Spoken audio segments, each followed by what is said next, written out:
Hello everyone, मिलते हैं आज एक न्यू टॉपिक के साथ।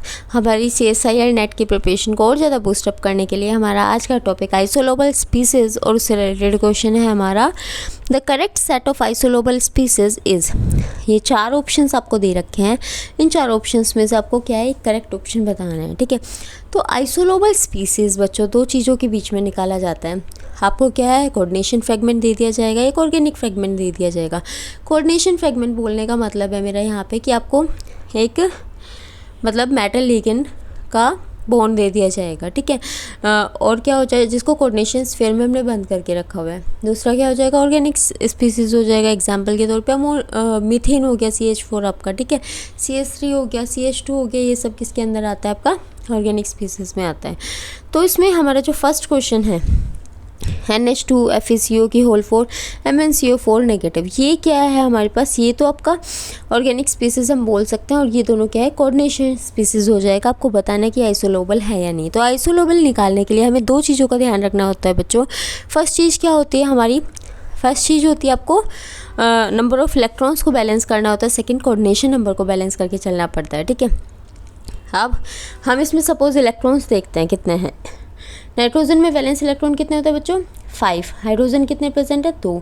तो टोटल कितने हो गए, 7 इलेक्ट्रॉन हो गए। तो ऑक्टेट कंप्लीट होने के लिए कितने इलेक्ट्रॉन की कमी पड़ रही है, 1 की पड़ रही है। तो इसमें 1 इलेक्ट्रॉन आ गया, बचा हुआ रिमेनिंग। ऐसे FeCO4 में आयरन में वैलेंस इलेक्ट्रॉन कितने होते हैं बच्चों, 8 होते हैं। CO4 एक CO जो है वो एज ए न्यूट्रल की तरह हम ट्रीट करते हैं, तो 2 इलेक्ट्रॉन जो है कंट्रीब्यूट करता है। तो 4 2 ज़ा 8 आ गया। 8 कितना आ जाएगा, 16 इलेक्ट्रॉन आ जाएगा। तो इसमें 18 इलेक्ट्रॉन कंप्लीट होने के लिए कितने कमी पड़ रही है, 2 इलेक्ट्रॉन की कमी पड़ रही है, तो 2 इलेक्ट्रॉन आ जाएगा। MnCO4 नेगेटिव है। Mn कितना है, मैग्नीज में कितने होते हैं, 7 होते हैं आपके। आयरन बाद में आता है Mn के, तो Mn में 7, आयरन में 8 होता है। ठीक है, ऐसे ही ये 2 इलेक्ट्रॉन कंट्रीब्यूट करता है, तो 4 2 ज़ा 8 आ जाएगा, +1 कितना आ जाएगा, टोटल 16। और 18 इलेक्ट्रॉन कंप्लीट होने के लिए कितने इलेक्ट्रॉन कमी पड़ रही है बच्चों, 2 इलेक्ट्रॉन कमी पड़ रही है। तो इसमें इलेक्ट्रॉन बैलेंसिंग तो आपको दिख ही नहीं रही है। अगर इलेक्ट्रॉन बैलेंसिंग का होता है इसके अंदर, सपोज तीनों ही 1 इलेक्ट्रॉन 1 इलेक्ट्रॉन 1 इलेक्ट्रॉन आ जाते हैं, तो आप पास एक पॉइंट बन जाता है कि ये इलेक्ट्रॉन के केस में बैलेंस है। फिर आप इसका कोऑर्डिनेशन चेक करते हैं, तो इलेक्ट्रॉन ही बैलेंस नहीं है, तो कोऑर्डिनेशन चेक करने का कोई फ़ायदा ही नहीं है। ठीक है, तो इसमें क्या आ जाएगा हमारे पास ये जो है आइसोलोबल के अंदर नहीं आता है। ठीक है, सेकंड जो है वो क्या है, CH3 है, MnCO5 है, CpFeCO की होल 2 है। ठीक है, तो ये क्या ऑर्गेनिक फ्रेगमेंट है, ये दोनों कोऑर्डिनेशन फ्रेगमेंट है। तो इसके अंदर अगर हम देखें, CH3 कार्बन कितना इलेक्ट्रॉन कंट्रीब्यूट कर रहा है, 4। हाइड्रोजन कितना है, 3। 4 + 3 टोटल कितना हो गया, 7। 8 इलेक्ट्रॉन कंप्लीट होने में कितने इलेक्ट्रॉन कमी पड़ रही है, 1 की। MnCO5, Mn में कितने वैलेंस इलेक्ट्रॉन देखे थे हमने, 7, तो क्या आ जाएगा, 7। CO न्यूट्रल स्पीसीज से कितने इलेक्ट्रॉन कंट्रीब्यूट करेगा, 2, तो 5 2 ज़ा 10, टोटल कितना हो गया, 17। 18 में कितने की कमी है, 1 की। और CP आपका साइक्लोपेंटाडाइनाइल होता है, ये 5 इलेक्ट्रॉन का कंट्रीब्यूट करता है। Fe जो है बताया था कितना करता है, 8, तो 8। CO करता है 2 2 2 ज़ा 4, टोटल करेंगे कितना आ जाएगा, 17। 18 होने में कितने इलेक्ट्रॉन की कमी है, 1 इलेक्ट्रॉन की। ठीक है, तो 1 इलेक्ट्रॉन 1 इलेक्ट्रॉन 1 इलेक्ट्रॉन, ये काम हो गया बच्चों। क्या हो गया, इलेक्ट्रॉन बैलेंसिंग बराबर आ गई आपकी। अब क्या चेक करना है, कोऑर्डिनेशन। आप बोलोगे मैम कोऑर्डिनेशन कैसे चेक करते हैं। कोऑर्डिनेशन चेक करने के लिए आपको ये थोड़ा सा ट्रिकी कॉन्सेप्ट है, आपको ध्यान रखना है। ये क्या है बच्चों, ये है आपका कोऑर्डिनेशन स्पीसीज़, ये क्या है आपका ऑर्गेनिक स्पीसीज़। हमेशा ध्यान रखना, कोऑर्डिनेशन स्पीसीज़ का अगर जो वो है हमारे पास कोऑर्डिनेशन नंबर 5 है, तो उसका हमारे पास 3 होना चाहिए, तभी वो आपस में क्या होंगे, आइसोलोबल होंगे।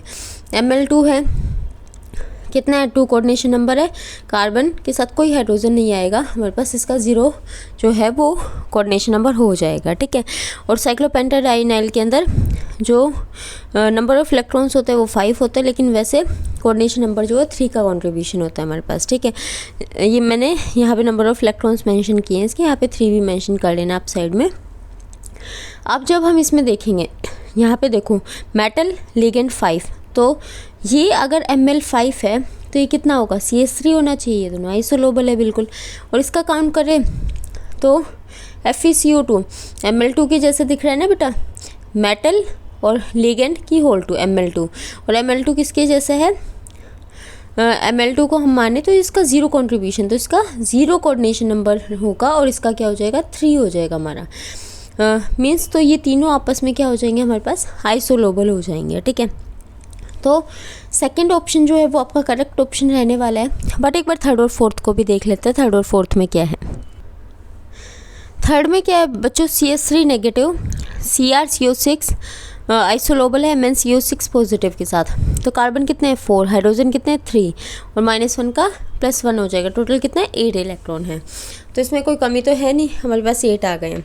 और क्या है CrCO6, क्रोमियम में कितने इलेक्ट्रॉन का वैलेंस इलेक्ट्रॉन है 6, CO का कितना होता है 2 होता है, तो 6 CO है तो 6 2 12 हो जाएगा, टोटल 18 आ जाएगा। ये भी सेम इलेक्ट्रॉन कॉन्ट्रीब्यूशन दिखा रहा है। और इसमें क्या है मैंगनीज CO6, मैंगनीज का 7 होता है हमारा, मैंगनीज से पहले क्रोमियम होता है। सीक्वेंस आपको याद है क्या, साइंस टीचर विनीता, क्रमानी, मन, तो क्रमानी और मन दोनों ऐसे आते हैं हमारे। तो इसमें 6 वैलेंस इलेक्ट्रॉन है तो इसमें क्या आ जाएगा 7 आ जाएगा। 7 + 12 कितना हो जाएगा, और +1 था तो -1 चार्ज हो जाएगा। टोटल करने पे हमारे पास क्या आ जाएंगे 18 इलेक्ट्रॉन आ जाएंगे। तो इसमें नंबर ऑफ़ इलेक्ट्रॉन तो बैलेंस है बच्चों, लेकिन इसके अंदर क्या है हमारे पास कोऑर्डिनेशन नंबर बैलेंस नहीं आएगा।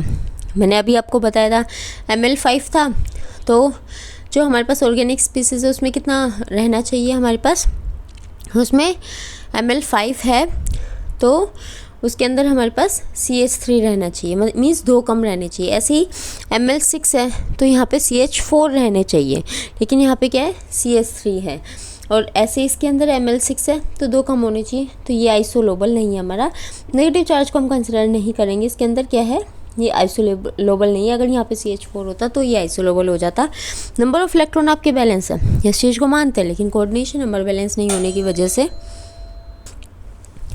फोर्थ ऑप्शन है। फोर्थ में क्या है BH4 नेगेटिव, और ये आइसोलोबल है किसके साथ COCP negative and FeCP negative. तो इसमें हमें नंबर ऑफ इलेक्ट्रॉन्स देखना है। बोरॉन के कितने वैलेंस इलेक्ट्रॉन होते हैं 3, हाइड्रोजन के कितने होते हैं 4, -1 है तो +1 कर दिया। टोटल कितने इलेक्ट्रॉन आ गए 8 इलेक्ट्रॉन। COCP नेगेटिव, कोबाल्ट का कितना है 9, CP में कितने नंबर ऑफ इलेक्ट्रॉन लेते हैं हम 5 लेते हैं 5, और -1 है तो उसका +1 आ गए। टोटल कितने इलेक्ट्रॉन आ गए 15, तो 3 इलेक्ट्रॉन बच रहे हैं हमारे 18 इलेक्ट्रॉन पूरे होने में। आयरन का कितना है 8, CP का कितना है 5, -1 है वो +1 में आ जाएगा। टोटल कितने इलेक्ट्रॉन बन रहे हैं 14, 4 इलेक्ट्रॉन जो इसमें बच रहे हैं 18 कंप्लीट होने में।